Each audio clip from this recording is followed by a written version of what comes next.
Hello everyone, আসসালামু আলাইকুম। সবাই কেমন আছেন? আশা করছি আল্লাহর মতো ভালো আছেন। নতুন আরও একটি ভিডিওতে আপনাদের সবাইকে ওয়েলকাম জানাচ্ছি। এখানে আজকে আমি খাসির মাংস ভুনা করব আর একটা খিচুড়ি রান্না করব। এর জন্য সব কিছু রেডি করে নিয়েছি। আর খাসির মাংসটা কিভাবে রান্না করলে খেতে গন্ধ লাগবে না সেটা আজকে আপনাদের সাথে শেয়ার করব।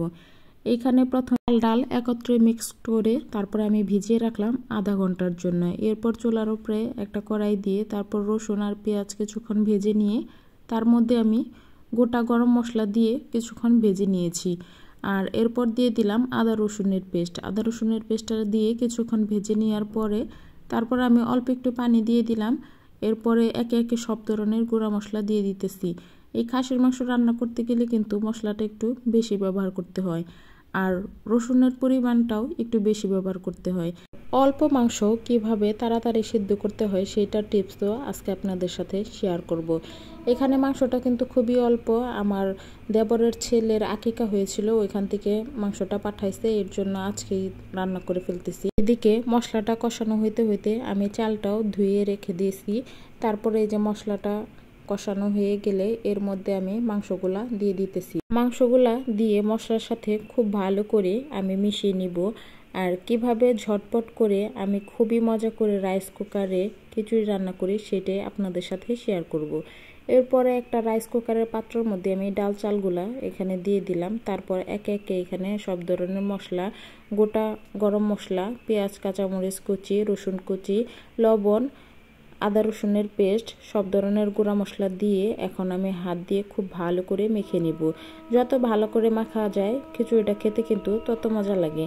আমি কষেও রান্না করি, কিন্তু যেদিন তাড়াহুড়া থাকে সেই দিন এভাবে হাতে মেখে খিচুড়িটা রান্না করে নিই। খিচুড়ি মাখানো রেখে আমি এরপরে আবার মাংসটা খুব ভালো করে নেড়ে চেড়ে দিতেছিলাম যাতে নিচে লেগে না যায়। এরপরে খিচুড়ির মধ্যে বেশ অনেকটা পরিমাণের তেল দিয়ে তারপরে হাত দিয়ে আবারও কিছুক্ষণ মেখে এর মধ্যে যতখানি পানির দরকার হবে ততখানি আমি পানিটা দিয়ে দিব।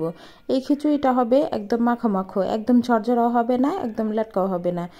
মাংস ভুনা দিয়ে এই খিচুড়িটা খেতে আমাদের বাসায় সবাই খুবই পছন্দ করে। এরপরে আর রাইস কুকারে আর কোনো কাজ নেই, আমি রাইস কুকারে বসিয়ে দিয়ে তারপর সুইচটা অন করে দিলাম। এরপরে এই যে মাংসটা খুব ভালো করে কষে নিতেছি। আর বলেছিলাম যে অল্প মাংস থাকলে কিভাবে খুব তাড়াতাড়ি সিদ্ধ করা যায়, এর জন্য আমি এই যে কিছুটা পরিমাণের বেকিং সোডা দিয়ে আমি খুব ভালো করে এখন নেড়ে চেড়ে নিতেছি। বেকিং সোডাটা ব্যবহার করলে কিন্তু সিদ্ধ খুবই তাড়াতাড়ি হয়ে যায় আর স্বাদের কোনো হেরফের হয় না। আর এরপরে আমি মাংসটা খুব ভালো করে যখন কষানো হয়ে গেছে তার মধ্যে আমি গরম পানি ব্যবহার করব। বেশ অল্প কিছু পরিমাণের গরম পানি আমি ব্যবহার করতেছি, কারণ এটা যেহেতু খুব তাড়াতাড়ি কিন্তু সিদ্ধ হয়ে যাবে। এই যে পানি দিয়ে আমি ঢাকনা দিয়ে ঢেকে দিলাম। ঢাকনাটা খুলে কিছুক্ষণ পরে আমি দুইটা এখানে আস্ত রসুন ব্যবহার করব। আমার হাজবেন্ড আবার রসুন খেতে খুবই পছন্দ করে। এরপরে ঢাকনা দিয়ে ঢেকে এই যে রান্না করে নিতেছি। আর এদিকে আমার খিচুড়ির বলকটা চলে আসছে। এভাবে ঝটপট কে খিচুড়ি রান্না করেন সবাই একটু কমেন্টে জানিয়ে যাবেন।